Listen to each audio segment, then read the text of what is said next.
guys, and welcome back to my channel, and today I am doing a very special video, and that is my 2000 subscriber Q&A. So I did this when I hit 1000 subscribers, and I thought I would do it again this time, and I just wanted to say the biggest thank you for all of you that have helped me hit 2000 subscribers.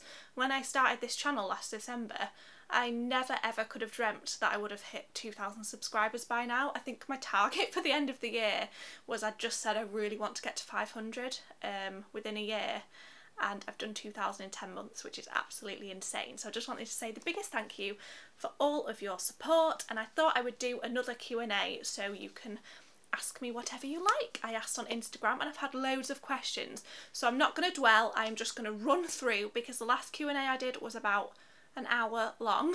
I might split this into two if it's ridiculous, but I'm just going to whiz through. I know I'm not good at whizzing, but I'm going to whiz through and hope that we can get there really quickly today and I don't dwell on anything and everything. Right, so apologies in advance if I pronounce any of your names wrong, but Lauren Quaglio, I hope I've said that right, says, "Hey Becca, congrats on the milestone." Thank you, Lauren. "With all you've been through and what you know now, what would you go back and tell yourself a year ago?" This is going to sound so cliche that I'm almost embarrassed to say it, but it would just be, keep going, keep going. I know that sounds so obvious and so stupid, but like, there were so many times where I just had enough. This time last year I just had my third miscarriage, and it was around this time last year I found out about my mum's cancer, and I honestly just thought, what is the point anymore? Like, I could have quite happily just given up on everything. I'd just completely had enough. And yeah, look at where I am now. I never could have dreamed that at this time last year that I would now have a month-old baby. It never would have. I wouldn't have believed it. So yeah, it sounds really cheesy, but I would just say keep on going. Yeah, just keep going. I know that sounds really obvious, but if I could look back, that is what I would tell myself. Just keep going, it will happen. Sincerely Amy, hi babes, says, "If you could eat one thing and only one thing for the rest of your life, what would it be?" Ooh, now I love my food. My gut reaction, and everyone will expect this from me, is cheese, because I bloody love cheese. Pretty much any cheese. I love cheese. I love it. But would I eat it and only that for the rest of my life? I am tempted to say something a little more boring and go for potato, because you cannot beat potato in any form. It is good and it's so versatile. And you cannot beat a chip, can you? Or a roast potato. So whilst my heart is telling me cheese, my head is telling me potato. And I think I'm going to go with potato. That was a serious question. That took some thought. Where are we? 50 Shades of Aisha. "What is the biggest thing that has surprised you since becoming a mother in terms of expectation versus reality?" Oh, that's a good one.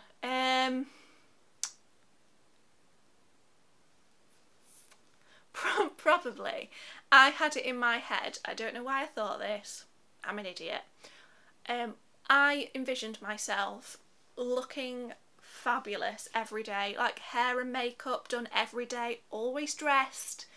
That was my plan, and in reality, and I never understood why, but you just don't get time.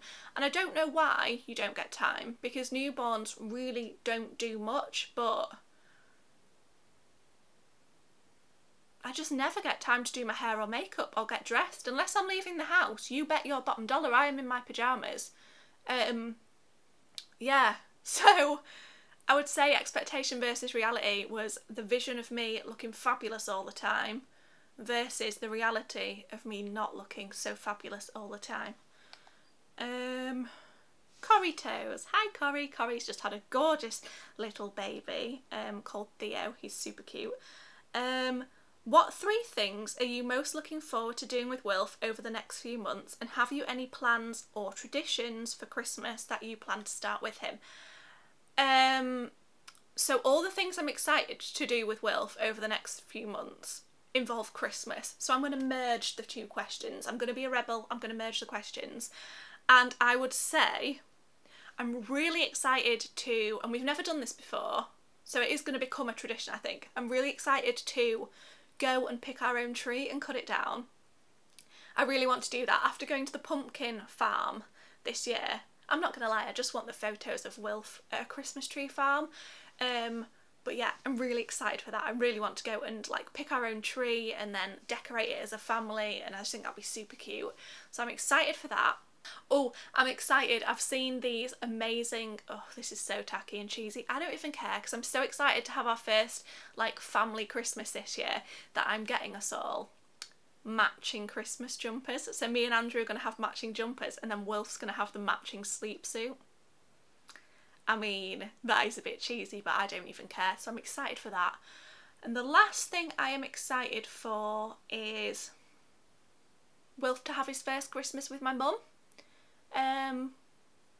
Yeah, as I said, this time last year I had no idea where we would be this year, and I don't want to get too deep, but I've had the fear since finding out about my mum that she would never get to meet her grandchild, and the thought of this year, you know, touch wood, if everything continues as it is, her new treatment's going really well, and Wilf is here, and I'm just excited for us all to have a little family Christmas together. That is the most special thing ever.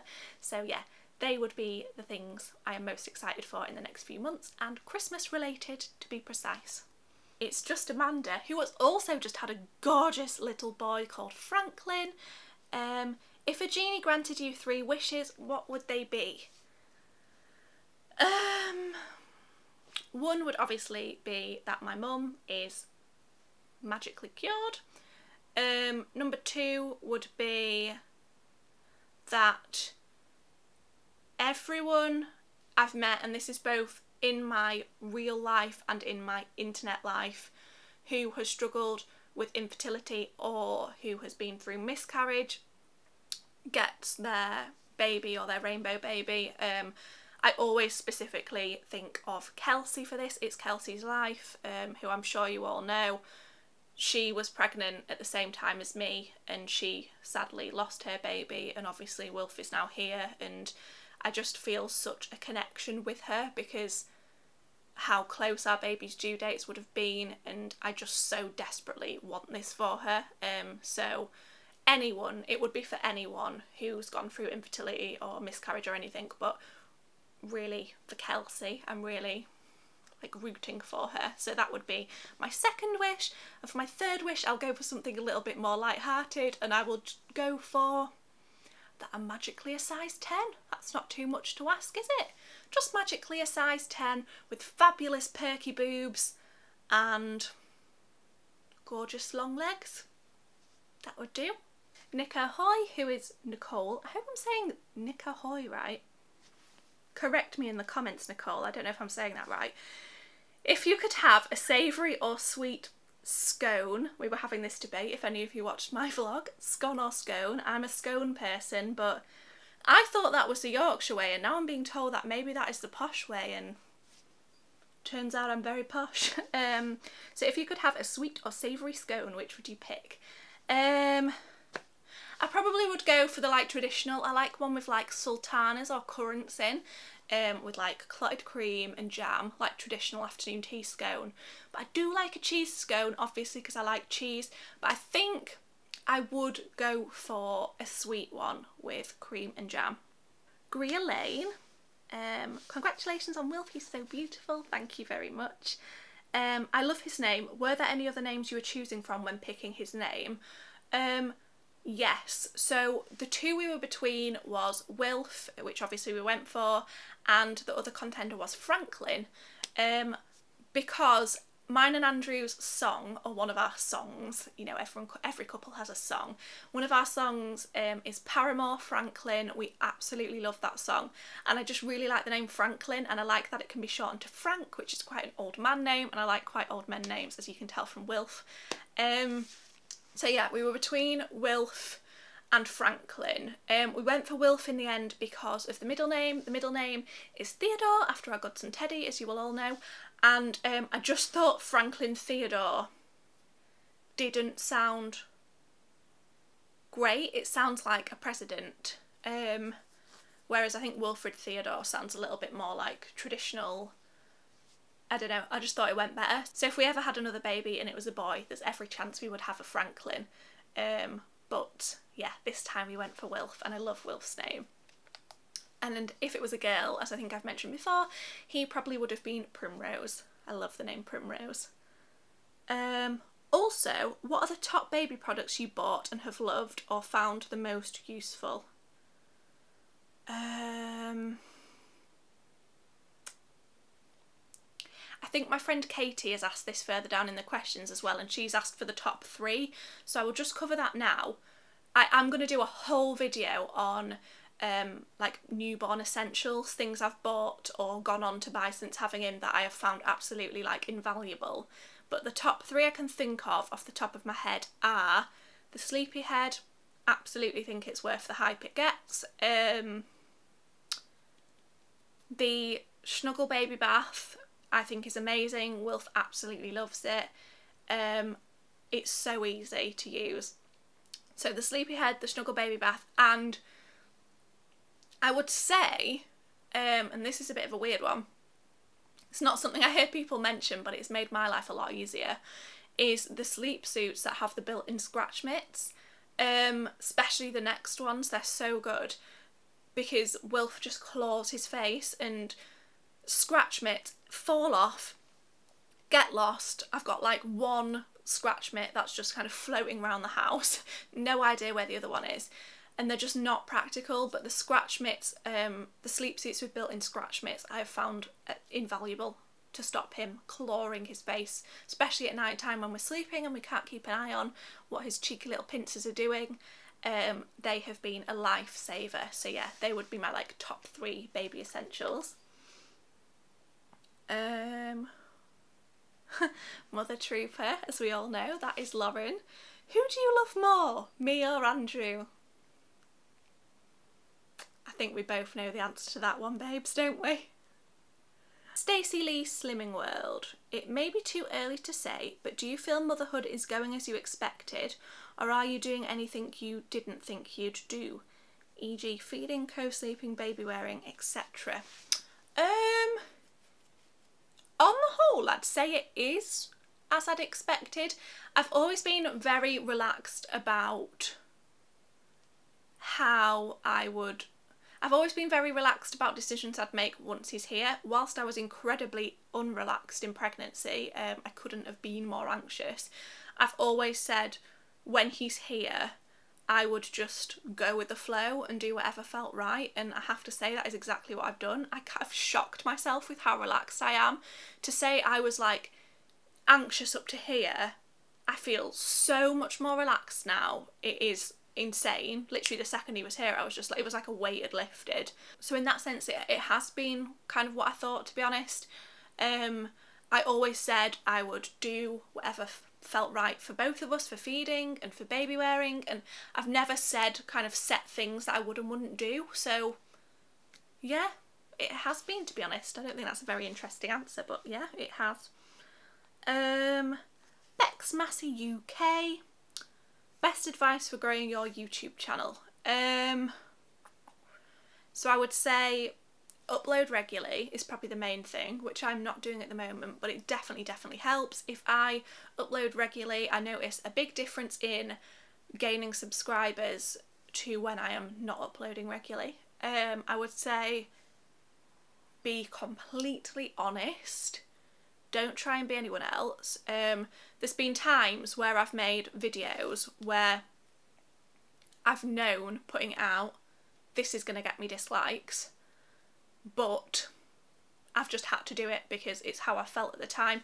I'm specifically thinking kind of like pregnancy updates that have been quite negative, where my anxiety had been really high, and I was putting it out there knowing that it would annoy some people, and knowing that it's not a video people would enjoy watching because it wasn't a happy update. but you have to be like authentic to yourself, and for every person that dislikes that, there's going to be so many more people that can relate to what you're saying because you're being honest about how you're feeling. So I would say be consistent, be honest, and always use tags for your video. So when you're uploading it and you can add the tags, think of as many relevant tags as you can and put them in, because I definitely think they help kind of like reach a wider audience. So they would be my 3 tips for growing your YouTube channel. I don't know if they are helpful, they're probably quite obvious, but they are the kind of 3 things I really stick to.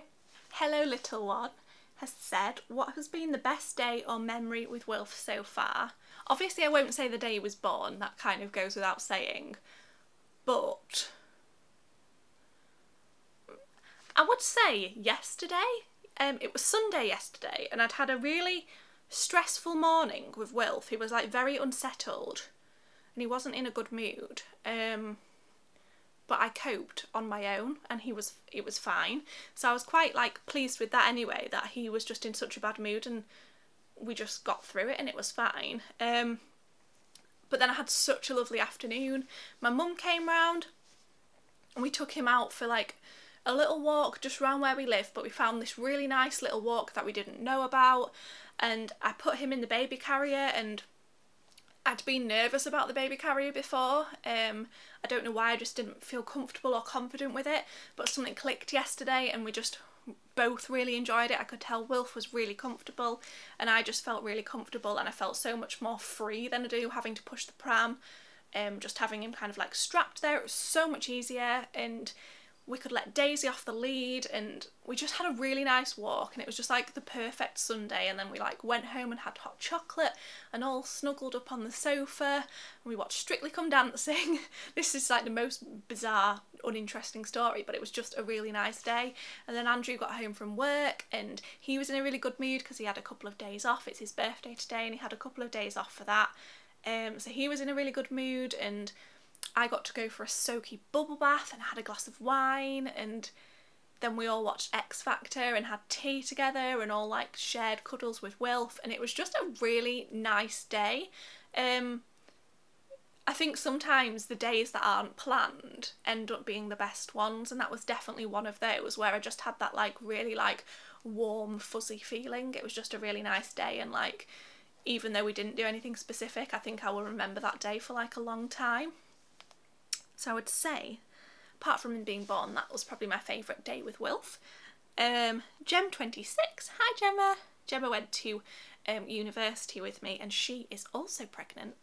And she said, I think she's ready to pop any day now as well. What is the one piece of advice you would give to someone as they go into labour? And then in brackets, help. I would say, if you have a birth plan, rip it up and throw it away.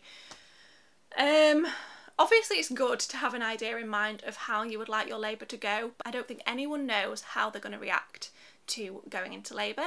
I don't think anyone knows how baby is going to react to going to labour. Even if it's like your 2nd, 3rd, 4th child, you don't know how you're going to react that time, how baby's going to react that time. And I just think whilst it's great to have ideas in your mind of what you do and don't want, there is absolutely no point having a rigorous birth plan. As you will know if you watch my labour and delivery story, I didn't have a birth plan, but the one thing I'd always said to myself was, I don't want a forceps delivery. And what did I end up doing? I ended up having a forceps delivery. It was what was right for Wilf. They needed to get him out and that was how they needed to do it. And if I'd have been absolutely like stuck that was in my birth plan and I wasn't going to do that because I'd said I wasn't going to do that, who knows where we would have been, who knows if Wilf would have got here safely. So yeah, that would be my one tip, is to just be completely open-minded and do whatever feels right at the time. Ashley's Land. Anything you got for you or Wilf after he was born that is totally overrated or not worth buying? Certain products or big buys that you thought you would use every day but don't use? A couple of things jump out to me straight away. One would be the Tommy Tippy electric breast pump. It's just a bit crap. It is a lot cheaper than a lot of the breast pumps. So in that sense, yeah. I think if you were just occasionally, like if you were breastfeeding and occasionally you wanted to have a breast pump there, so say you were going somewhere, you wanted to express once in a while, I think it's probably fine. But I have been expressing a lot, and it's just not up to the job, to be honest. So for me personally, that is something that if I'd have known with hindsight, I wouldn't have spent money on. I would have bought a different one. So I would say that. The other thing that jumps out to me is probably the grow egg. And I imagine when Wolf goes into his own nursery, when he's like 6 months or whatever, that I will get a lot more use out of it then.